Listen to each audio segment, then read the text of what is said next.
तो हम क्या चाहते, अरे हम क्या चाहते है, हक हमारी है जान से प्यारी, तो दीदी मोदी से, अरे पिछली भाइयों से हम छीन के लेंगे, हम लड़ के लेंगे, है हक हमारी है जान से प्यारी, शुद्धित्व वाली शैफुद्दीन वाली, हम नहीं झुकेंगे, हम नहीं रुकेंगे, तो इनकलाब जिंदाबाद,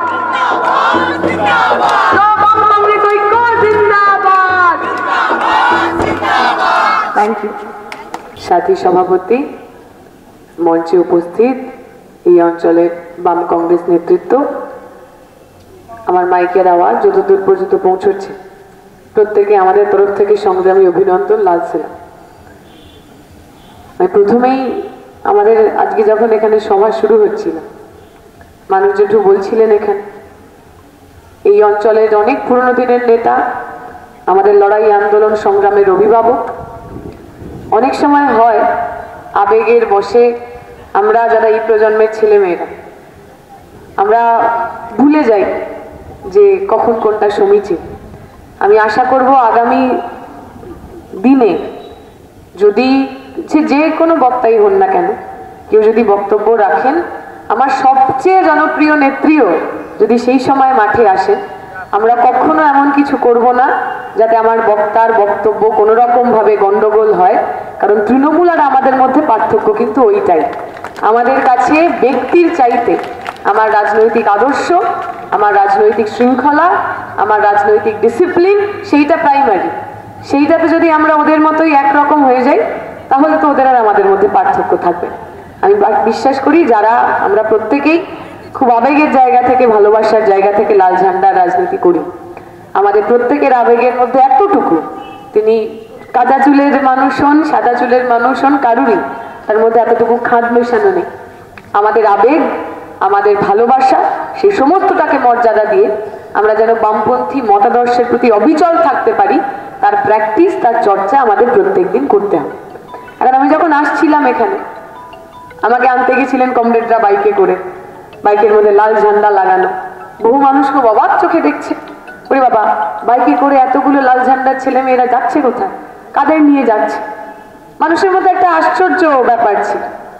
ওরা আশ্চর্য হয়তো এই কারণে হচ্ছিল, কারণ তৃণমূল বিজেপির যদি এমন মিটিং হতো, এমন যদি মিছিল হতো, সেই তৃণমূল বিজেপির মিটিং মিছিলে যাওয়ার জন্য তো ওই পেট্রোল ভরানোর জন্য, ডিজেল ভরানোর জন্য তাদের পার্টি থেকে টাকা আসে তো।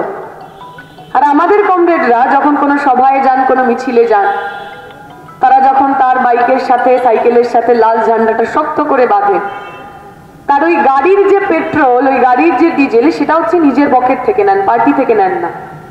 আমার একটা গল্প মনে পড়ে যাচ্ছিল, একজন তৃণমূল নেতার ছেলে, তৃণমূল নেতা তার ছেলেকে বলেছে, বাবা তাড়াতাড়ি চল, মিটিং আছে, বাইকটা বার কর। ছেলে বলছে, বাবা টাকা। বলছে, টাকা কি রে, তুই আমাদের মিটিং মিছিলে যাবি, তোর বাবা তৃণমূলের নেতা, তুই বাবার কাছ থেকে সবাই যাওয়ার জন্য টাকা চাইছিস?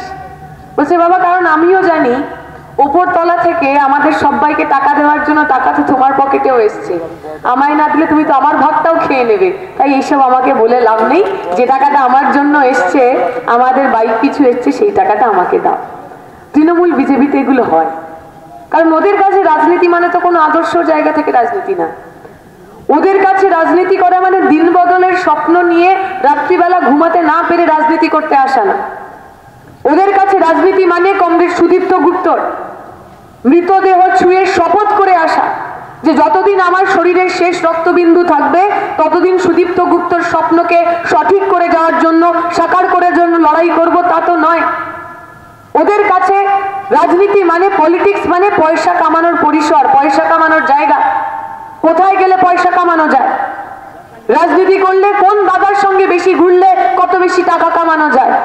দাদা বদল হয় ওদের, শুধু দল বদল হয় না। একই দলের মধ্যে 5টা দাদা, আজকে অমুক দাদার কাছে গেলে বেশি টাকা, অমুক দাদার অনুগামী, কালকে অমুক দিদির কাছে গেলে বেশি টাকা, অমুক দিদির অনুগামী। তৃণমূল বিজেপির ক্ষেত্রে রাজনীতি করার জন্য কার কাছ থেকে বেশি টাকা পাওয়া যাচ্ছে সেইটা ইম্পর্টেন্ট।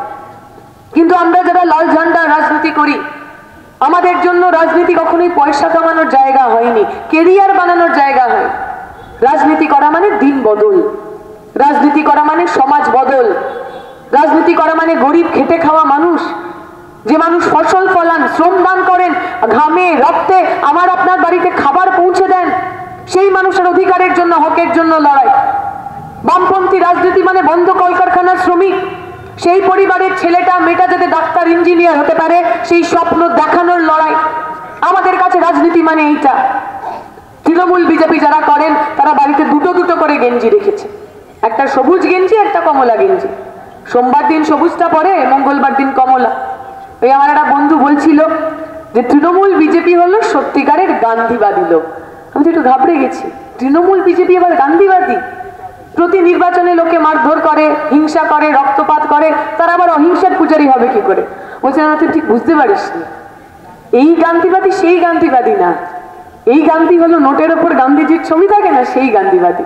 যখন যেদিকে বেশি মাল কামানোর চান তখন সেই গেঞ্জি ওরা পরে নেয়। যখন তৃণমূলে বেশি মাল কামাতে পারবে সবুজ গেঞ্জি, যখন বিজেপিতে গেলে বেশি টাকা কামাতে পারবে তখন গেরুয়া গেঞ্জি।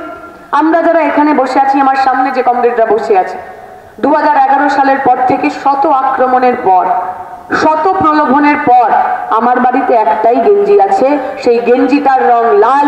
সেই গেঞ্জিটা খুলে নেওয়ার সাহস, হিম্মত 11 সালের পর থেকে কারুর হয়নি। হতে পারে আমাদের গেঞ্জিটা নতুন ঝকঝকে তকতকে না, কোথাও ফুটো হয়ে গেছে, কোথাও ছিঁড়ে গেছে, যেখানটা ছিঁড়ে গেছে সেলাই করে নিয়েছি, রিফু করে নিয়েছি, হতে পারে কোথাও রংটা জ্বলে গেছে, কিন্তু লাল ঝান্ডার প্রতি, লাল রঙের প্রতি, রাজনীতির প্রতি, মতাদর্শের প্রতি আমাদের যে ডেডিকেশন, সেই ডেডিকেশন থেকে আমরা চ্যুত হইনি। আমরা চাইব যে মানুষ আমাদের কথা শুনতে পাচ্ছে। এই 2024-এর নির্বাচনে ভোট দেওয়ার আগে আপনি ভাববেন আপনার ভোট আপনার সবচেয়ে বড় হাতিয়ার, আপনার সবচেয়ে বড় অধিকার কাদের হাতে তুলে দেবেন আপনারা? ওই যে তৃণমূলের নেতারা আপনার বাড়ির ছেলেটার মেয়েটার চাকরি বিক্রি করে বান্ধবীর খাটের তলায় 50 কোটি টাকা লুকিয়ে রাখলো, সেই দলটাকে? কেন্দ্রের বিজেপির সরকার রাষ্ট্রায়ত্ত সংস্থা বিক্রি করে দিচ্ছে, যে ব্যাংক, বিমা, রেল, স্থায়ী চাকরি, পার্মানেন্ট চাকরি বন্ধ করে দিয়ে কন্ট্রাকচুয়াল চাকরি করছে, যে সেই বিজেপিকে? আপনার পেনশন তুলে দিল যারা, আপনার স্বল্প সঞ্চয়ের ঋণ তুলে দিচ্ছে যারা, আপনার পেনশনের টাকা শেয়ার মার্কেটে খাটাতে চাইছে যারা, সেই বিজেপিকে ভোট করবেন? ধর্মের নামে, মজহবের নামে, হিন্দু মুসলমান মন্দির মসজিদের নামে প্রতিদিন আমাকে আপনাকে টুকরো টুকরো করে ভাঙতে চাইছেন যারা, সেই বিজেপিকে ভোট করবেন? পশ্চিমবঙ্গের তৃণমূল সরকার 11 সালের পর থেকে একটা নিয়োগ যারা কোর্টে না গিয়ে করতে পারলো না, তাদেরকে আবার ভোট করবেন? যে তৃণমূল পশ্চিমবঙ্গের বুকে বিজেপিকে প্রতিদিন একটু একটু করে জায়গা করে দিচ্ছে, সেই তৃণমূলকে ভোট করবেন? যে তৃণমূল পুরসভা ভোট থেকে পঞ্চায়েত ভোট একটা জায়গায় আপনাকে আপনার গণতান্ত্রিক অধিকার প্রয়োগ করতে দিল না, শুধুমাত্র বিরোধী রাজনীতি করেন বলে আপনার আঁচল ধরে টান মারলো, আপনার সম্মানহানি করলো, শারীরিকভাবে আক্রমণ করলো, নিগ্রহ করলো, নির্যাতন করলো, সেই তৃণমূলকে ভোট দেবেন? সাধারণ মানুষ আপনি, আপনি কারোর খেয়ে পড়ে থাকেন না, কোন তৃণমূল বিজেপি আপনার বাড়িতে খাওয়ায় না, আপনি পরিশ্রম করেন, খাটেন, নিজের পরিশ্রমে নিজের ঘর চালান, কিসের জন্য মাথা নিচু করে থাকবেন আপনি? কিসের জন্য মেরুদণ্ড বিক্রি করে শির দ্বারা নিচে নামিয়ে থাকবেন আপনি? এই বাংলা আপনার, এই ভারত আপনার, এই দমদম এলাকা আপনার, এই কামারহাটি এলাকা আপনার। নিজের এলাকাকে পুনরুদ্ধার করতে হবে, এই ডাকাত গুন্ডা বদমাইশ গুলোর কাছ থেকে কেড়ে নিতে হবে, বুঝিয়ে দিতে হবে এই পশ্চিমবঙ্গ কোনো মমতা ব্যানার্জির পৈতৃক সম্পত্তি নয়, এই ভারতবর্ষ কোনো নরেন্দ্র মোদীর পৈতৃক সম্পত্তি নয়। গণতন্ত্রের রাজ্যে বাস করছি আমরা। মানুষ যাকে চান তিনি জিতবেন, মানুষ যাকে ইচ্ছা তাকে ভোট দেবেন। কেন ভোট দেবেন আমাদের?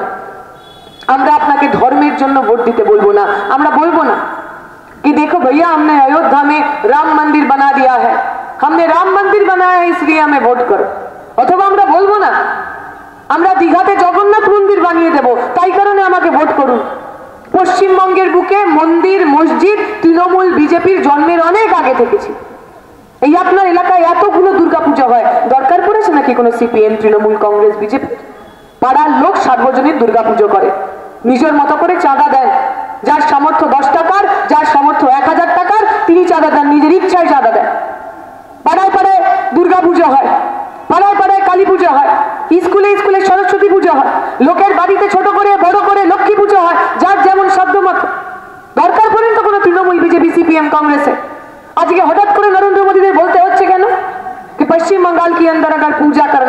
बीजेपी को वोट करना है। शुभेंदु बाबू ब्रिगेडे गিয়ে ওই গীতা পাঠ করছেন। আচ্ছা, গীতা পাঠ পশ্চিমবঙ্গে হয় না? লক্ষ্মীর পাঁচালী পড়ানো হয় না? আমার মায়েরা জানেন না পুজো করার সময় বাড়িতে পড়েন না? দরকার পড়েন তো কোনো বিজেপির এতদিন অব্দি, আজকে পড়ছে কেন? শুভেন্দু অধিকারী বলেছেন যে যারা যারা ওই গীতা পাঠে যাননি তারা নাকি সচ্চা হিন্দু নয়। ভাবুন কি খারাপ অবস্থা এসেছে আমাদের। এই দক্ষিণেশ্বরের আশেপাশে আমাদের বাস, আমাদের আজকে সার্টিফিকেট নিতে হবে শুভেন্দু অধিকারীর কাছ থেকে আমরা সত্যিকারের হিন্দু কি না। আমরা তো শুভেন্দু বাবুকে বলবো, শুভেন্দু বাবু একটু ভালো করে গীতাটা পড়ুন, আর গীতা পড়ে বলুন তো গীতার কোন স্তোত্রে লেখা আছে যে ভালো হিন্দু হইতে গেলে হাত পেতে ঘুষ নিতে হইবে, হাত পেতে ঘুষ নিতে গিয়ে ধরা পড়ে গেলে সঙ্গে সঙ্গে বিজেপি ছাড়িয়া তৃণমূল ছাড়িয়া বিজেপিতে চলে যাইতে হবে। কোনখানে লেখা আছে? গীতার কোন স্তোত্রে লেখা আছে? চুরি করতে হবে, ডাকাতি করতে হবে, ডাকাতি করতে গিয়ে ধরা পড়লে গেলে আবার পার্টি বদলাতে হবে? কোথায় লেখা আছে? যারা আমাদের ধর্মের পাঠ পড়াচ্ছেন তাদের নিজেদের জীবনে এতটুকু ধর্ম আছে। ধর্ম মানে কি? ধর্ম মানে একটা সুন্দর জীবন যাপন, তাই তো? ধার্মিক মানুষ মানে কি? ধার্মিক মানুষ মানে যিনি অন্যায় করেন না, পাপ করেন না, খারাপ কাজ করেন না। আজকে যারা চুরি ডাকাতি রাহাজানি কয়েকশো কোটি টাকার ইলেকটর বন্ড যারা করলো তারা আজকে আপনার কাছে এসে আপনাকে ধর্মের পাঠ দিচ্ছেন, ভালো হিন্দু কেমন করে হয় সেটা শেখাচ্ছে। আমরা বলছি এই মাটি ধর্ম শিখেছে, হিন্দু ধর্ম শিখেছে রামকৃষ্ণ দেবের কাছ থেকে, বিবেকানন্দের কাছ থেকে। যে রামকৃষ্ণ দেবরা বিবেকানন্দরা আমাদের মানুষকে ভালোবাসতে শিখিয়েছেন, যার ধর্ম বর্ণ নির্বিশেষে ভগবানের সঙ্গে তার ভক্তের সম্পর্ক যে শুধুমাত্র প্রেমের, শুধুমাত্র ভালোবাসার, সেইটা শিখিয়ে গেছে। আজকে বিজেপিরা যে ধর্মের চাষ করতে চান তাতে ভালোবাসা নেই, তাতে শ্রদ্ধা নেই, তাতে অপর মানুষের মঙ্গল কামনা নেই, তাতে তো ঘৃণা আছে, হিংসা রয়েছে। আজকে মমতা ব্যানার্জি বলেছেন, শুনেছেন আপনারা কি বলেছেন, কি ডায়লগ দিয়েছেন? যত মাটি, শুনতে পেলাম না, যত মাটি, যত মাটি।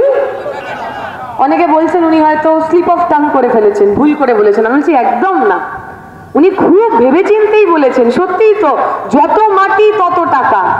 ওনার কাউন্সিলরদের জিজ্ঞেস করুন না, এই যে বিভিন্ন জায়গায় পুকুর বুঝিয়ে বড় বড় ফ্ল্যাট বাড়ি তৈরি করেছেন, যত বেশি ফ্ল্যাট বুঝিয়েছেন, যত বেশি পুকুর বুঝিয়েছেন, তত বেশি বেশি টাকা পেয়েছে। যত মাটি চুরি করেছেন তত বেশি টাকা পেয়েছে।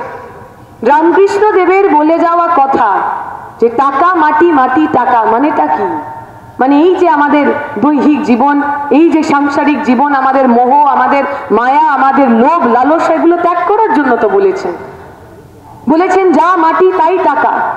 যে টাকার পিছনে তুমি এত ছুটছো, সেই টাকার পিছনে ছুটো না, সব মাটিতে বিলীন হয়ে যায়। আমাদের বাঙালির লজ্জা ভাবুন, এক সময় আমার বাঙালির প্রতিনিধি ছিলেন শ্রীরামকৃষ্ণ দেব, যিনি বলে গেছেন টাকা মাটি, মাটি টাকা। আর আজকে আমাদের এমন দুর্দিন আমরা পশ্চিমবঙ্গের মানুষ টেনে এনেছি যে আজকে আমার যিনি প্রতিনিধি, আমার মুখ্যমন্ত্রী, তিনি বলছেন যত মাটি তত টাকা। এই যে একটা জাতি, যে জাতি ধর্ম শিখত ত্যাগের মধ্যে দিয়ে, যে জাতি ধর্ম শিখছিল স্যাক্রিফাইসের মধ্যে দিয়ে, সেই একটা গোটা জাতিকে যে ক্রিমিনাল বানালেন মমতা ব্যানার্জিরা 11 সালের পর থেকে। আপনি তৃণমূলের সমর্থক হন, বিজেপির সমর্থক হন, কোনো রাজনৈতিক দলের সমর্থক না হন, আমি বিশ্বাস করি আপনারও ইন্ট্রোস্পেক্ট করা উচিত, ভাবা উচিত এমন বাংলা, এমন পরিবর্তন, এমন মা মাটি মানুষের জয় আপনি চেয়েছিলেন কিনা। আপনার বাড়ির ছেলেটা 18, 19, 20 বছর বয়স, কি ভবিষ্যৎ হবে বলুন তো আপনার? আপনি তৃণমূলকে ভোট করেন, 21-এও ভোট করেছেন, 11 থেকে তৃণমূলকে ভোট করছেন। কি ভবিষ্যৎ হবে আপনার ছেলেটা? স্কুলে যায়, কলেজে যায়, ইউনিভার্সিটিতে যায়, কোন চাকরি পাবে সে? 11 সালের পর থেকে একটা চাকরিতেও তারা ঠিক করে নিয়োগ করতে পারেনি। কি করবে সে? চপ বাজবে, পকোড়া বাজবে, ফুচকার দোকান দেবে, টোটো চালাবে, রিক্সা চালাবে, কি করবে? আপনি তৃণমূল হওয়ার আগে, বিজেপি হওয়ার আগে একজন মা, একজন বাবা, একজন অভিভাবক, বুকে হাত দিয়ে বলুন মমতা ব্যানার্জি, অভিষেক ব্যানার্জির উপর আপনি ভরসা করেন, আপনার বাড়ির ছেলেটার চাকরি হবে। বুকে হাত দিয়ে বলুন, আমার সামনে বলবেন না, আয়নার সামনে দাঁড়িয়ে নিজের চোখে চোখ রেখে বলুন, বুকে হাত দিয়ে বলুন। আপনি ওই নরেন্দ্র মোদী, অমিত শাহকে দেখলে আপনি বিশ্বাস করেন, ভরসা করেন পশ্চিমবঙ্গের বুকে, ভারতের বুকে আপনার বাড়ির আগামী সে সুখে শান্তিতে থাকতে পারবে, কোনো দাঙ্গাবাজের খপ্পরে সে পড়বে না, কোনো অশান্তির খপ্পরে সে পড়বে না। বুকে হাত দিয়ে নিজের ভগবানের সামনে দাঁড়িয়ে বলুন, যদি বলতে পারেন হ্যাঁ তৃণমূল বিজেপি থাকলে আমার ছেলেটা মেয়েটা ভালো থাকবে, আমি কিচ্ছু বলবো না। আপনার যদি ইচ্ছা হয় তৃণমূল বিজেপিকে ভোট দেবেন, কিন্তু একবার যদি এই কথাটা বলার সময় আপনার গলা কাঁপে, একবার যদি আয়নার দিকে তাকিয়ে আপনার চোখটা 1 সেকেন্ডের জন্য হলেও নিচে নেমে যায়, তাহলে আমরা বলবো আসুন না আমাদের সঙ্গে। সুযোগ আছে তো একটাই, 2024-এর নির্বাচন। তৃণমূল বিজেপিকে আমরা ঝেঁটিয়ে বিদায় করব। তৃণমূলকে আটকাতে বিজেপি আর বিজেপিকে আটকাতে তৃণমূল, এই ন্যারেটিভ ভেঙে দিন। ভোট দিতে যাওয়ার আগে আপনার ছেলের মুখের দিকে তাকান, মেয়ের মুখের দিকে তাকান। আপনি যদি না চান আগামী 5টা বছর পর পড়াশুনো করার পর ওকে ওই ব্যাঙ্গালোর, পুনে, আহমেদাবাদ, মুম্বাইতে কাজ করতে যেতে হবে, দুর্গাপুজোর সময় ছুটি পাবে কি পাবেন না আপনি জানবেন না। যখন অন্য সবার বাড়িতে উমা আসবে, আপনার বাড়ির উমা, আপনার বাড়ির মেয়ে, আপনার বাড়ির গৌরী বাড়ি ফিরতে পারবে না, কারণ বস ছুটি দেয়নি, কর্পোরেট মালিক ছুটি দেয়নি।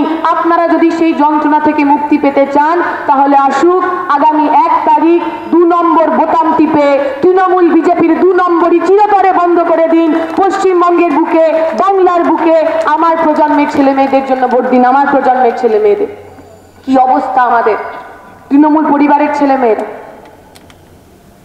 আমরা দেখেছি 18, 19, 20, 21 বছর বয়স ক্রিমিনাল তৈরি হচ্ছে এক একজন। কি করবে? সুকান্ত ভট্টাচার্য তো বলে গেছিলেন 18 বছর বয়স ভয়ঙ্কর, স্পর্ধায় নাই মাথা তোলবার ঝুঁকি। অনেক সাহস থাকে এই সময়, অনেক স্পিরিট থাকে, জেদ রাগ সবটা মিলিয়ে। আপনি সেই জেদগুলোকে, সেই এনার্জিগুলোকে ভালো কাজে ব্যবহার করুন, পড়াশোনা করান, ওর যে স্কিল, ওর যে ট্যালেন্ট সেগুলো বিকশিত হওয়ার সুযোগ দিন, তাই করুন। আর যদি ওর চোখের সামনে একটা অন্ধকার পর্দা নামিয়ে দেন, বলেন পড়াশোনা করে কোনো লাভ নেই, চাকরি পাবে না, ওকে যদি বলেন চাকরি বাকরি করে জীবন কাটানোর আর কোনো সুযোগ নেই, একটাই মাত্র পথ সিন্ডিকেট, একটাই মাত্র পথ দাদা দিদিদের পিছনে ঘুরে বেড়ান, একটাই মাত্র পথ তোলাবাজি করা, লোকের কলার ধরে টাকা আদায় করা, লোকের বাড়িতে কি গুন্ডামি করা, এটাই একমাত্র অর্থ উপার্জনের পথ। সেই কাজটাও সে মন দিয়েই করবে, একদম নিজের সমস্ত এনার্জি, স্পিরিট, সমস্ত স্পর্ধা দিয়ে। আপনারাও জানেন এই পাড়ায় পাড়ায় বিভিন্ন জায়গায় 20 থেকে 40 বছর বয়সী ছেলে মেয়েরা, তাদেরকে ক্রিমিনাল তৈরি করছেন তৃণমূল। মদের টাকা দিচ্ছে, মাংসের টাকা দিচ্ছে, গাড়িতে পেট্রোল ভরানোর টাকা দিচ্ছে, বন্দুক পিস্তল তুলে দিচ্ছে, বলছে যা খুশি কর, পুলিশ ধরে নিলে দাদা দেখে নেবে। কতজন দাদাকে দেখেছে? কতজন দাদা ওই জেলে যাওয়া ক্রিমিনাল ছেলে মেয়েগুলোকে শেষ দিন পর্যন্ত দেখেছে? দেখেননি তো? গুন্ডা বলে, ক্রিমিনাল বলে হাত ঝেড়ে দিয়েছে। আমার সেই সমস্ত বাড়ির, আমার বয়সী সেই সমস্ত ছেলেগুলোর কাছেও আমার আবেদন, আমার আপিল, তৃণমূলের দাদারা আমাদের ব্যবহার করছে। তৃণমূলের দাদারা তোমার হাতে বন্দুক তুলে দিয়ে তোমাকে গুন্ডা বানাবে, আর নিজের ছেলেকে ইংলিশ মিডিয়াম স্কুলে পড়িয়ে বিদেশে পড়তে পাঠাবে। চোখের সামনে দেখছি তো আমরা। অভিষেক ব্যানার্জি, মমতা ব্যানার্জির ভাইপো, শুনেছেন কখনো? 34 বছরের বামপন্থী রাজত্বে অভিষেক ব্যানার্জি ছাত্র আন্দোলন করতে গিয়ে কোথাও লাঠি পেটা খেয়েছে? শুনেছেন? 34 বছরে যখন অভিষেক ব্যানার্জি ছাত্র নেতা হওয়ার কথা, যুব নেতা হওয়ার কথা, শুনেছেন কোন লড়াই আন্দোলনে অভিষেক ব্যানার্জি নেতৃত্ব দিচ্ছিলেন? দেননি। অভিষেক ব্যানার্জির আজকে যুবরাজ হওয়ার জন্য একদিনের জন্য জেল খাটতে হয়নি, একটা পুলিশের লাঠির বাড়ি খেতে হয়নি, একটা মিথ্যে কেস খেতে হয়নি। নিজের পুরো জীবন যৌবনটা মমতা ব্যানার্জিরা ভাইপোকে একদম আগলে রেখেছেন, বাঁচিয়ে রেখেছেন, কোথাও আঁচ নিতে দেয়নি। আর আপনার বাড়ির ছেলেটাকে মেয়েটাকে গুন্ডা বানিয়েছে, কলেজ থেকে জিএস বানিয়েছে, তারপর হাতে বন্দুক তুলে দিয়েছে, মাফিয়া বানিয়েছে। পড়াশোনায় ভালো ছিল ছেলেটা, তৃণমূলের খপ্পরে পড়ে আজকে সে কাউন্সিলর, পাড়ার দাদা পাড়ার গুন্ডা হয়েছে, এমন খবর আপনিও জানেন। ভয় লাগে না আপনার? যন্ত্রণা হয় না? কষ্ট হয় না? চোখের সামনে যখন দেখেন তৃণমূলের নেতার ছেলেরা মেয়েরা কোনোদিন রাজনীতি না করে হঠাৎ একদিন যুবরাজ হয়ে যেতে পারেন, আর আপনার বাড়ির ছেলেটাকে মেয়েটাকে প্রতিদিন পরীক্ষা দিতে হয়, লড়াই করতে হয়, আন্দোলন করতে হয়। আমি আপনাদের কাছে অনুরোধ করব, আমাদের সঙ্গে আসুন। আমরা যারা লাল ঝান্ডার রাজনীতি করি, আমাদের এখানে কারুর ভাইপো বলে, কারুর পিসি বলে, কারুর নাতনি বলে নেতা নেতৃত্ব হওয়া যায় না। আমাদের এখানে নেতা হতে গেলে সাধারণ মানুষের নেতা হতে হয়, ছাত্রদের নেতা হতে হয়, যুবদের নেতা হতে হয়, কৃষক খেটে খাওয়া শ্রমজীবী মানুষের নেতা হতে হয়। আপনি যদি সত্যিকারের লড়াই আন্দোলনের মধ্যে থাকতে চান, এই লাল ঝান্ডা আপনার, এই লাল ঝান্ডা আমার। শ্রমজীবী গরিব পরিবার, রিফিউজি পরিবার, উদ্বাস্তু পরিবার, এই লাল ঝান্ডা আমার মায়ের মতো। এই লাল ঝান্ডা আমাদের বাঁচিয়ে রেখেছিল। এই পশ্চিমবঙ্গের বুকে যখন একটার পর একটা কলকারখানা বন্ধ হচ্ছে, এই লাল ঝান্ডার নেতৃত্বে আন্দোলন হয়েছে। মানুষের পেনশনের জন্য বন্ধ কলকারখানার শ্রমিকের পেনশন আমরা ছিনিয়ে এনেছিলাম। উদ্বাস্তু মানুষ যখন ওপার বাংলা থেকে এপার বাংলায় এসছে, কেউ ছিল না আমাদের সাথে। তুমিও হিন্দু আমিও হিন্দু বলে কোনো বিজেপি আমার সঙ্গে এসে দাঁড়ায়নি, কোনো বজ্রক দল হিন্দু মহাসভায় এসে দাঁড়ায়নি। ওপার থেকে আসা ছিন্নমূল উদ্বাস্তু মানুষের জমির লড়াই, পায়ের তলার মাটির লড়াই, মাথার ওপরে ছাদের লড়াই, নাগরিকত্বের লড়াইয়ে যদি কোনো ঝান্ডা আমাদের সঙ্গে থেকে থাকে, সেই ঝান্ডাটার রং লাল, তাতে কাস্তে হাতুড়ি তারা আঁকা। তাই এই ঝান্ডার সঙ্গে আমরা বেইমানি করতে পারবো না। উদ্বাস্তু পরিবারের, শ্রমজীবী পরিবারের, সাধারণ খেটে খাওয়া পরিবারের সমস্ত মানুষের কাছে আমাদের আবেদন, আসুন এইবার সত্যিকারের বদল। আমি জানি আপনার এমপি কে, এইটা বলার সময় যখন আপনাকে বলতে হয় সৌগত রায়, অনেকে ভুরু কুচকে জিজ্ঞেস করেন নামটা কোথায় শোনা শোনা লাগছে কিন্তু ঠিক মনে করতে পারছি না। তখন তৃণমূলের যিনি সমর্থক তাকেও একটু নিচু গলায় বলতে হয়, আরে দেখেননি টিভিতে যে লোকটা হাত পেতে ঘুষ নেবার পর আস্তে করে থ্যাংক ইউ বলেছিল, ওটাই আমার এমপি। আমার মনে হয় আপনি তৃণমূলেরও যদি সমর্থক হন, আপনার এমপি কে এটা বোঝানোর জন্য একটা ঘুষখোরের ভিডিও দেখাতে আপনারও সম্মানে লাগে। তাই আসুন আমাদের সম্মানের জন্য, এই অঞ্চলের সাধারণ মানুষের আত্মসম্মানের জন্য এই নির্বাচনে সমস্ত ঘুষখোর, সমস্ত দুর্নীতিবাজদের আমরা বিদায় করি। কমরেড সুজন চক্রবর্তী আজকের নেতা নয়, ছাত্র যুব আন্দোলন থেকে উঠে আসা নেতা, আমার আপনার হয়ে পার্লামেন্টের মধ্যে, অ্যাসেম্বলির মধ্যে জনপ্রতিনিধিত্ব করা নেতা। অনেকদিন সুজনদা এই রাজ্য রাজনীতির সমস্ত ক্ষমতার পরিসরে ছিলেন। আজ অবধি সুজনদার বিরুদ্ধে 5 টাকা দুর্নীতির অভিযোগ কেউ তুলতে পারেননি।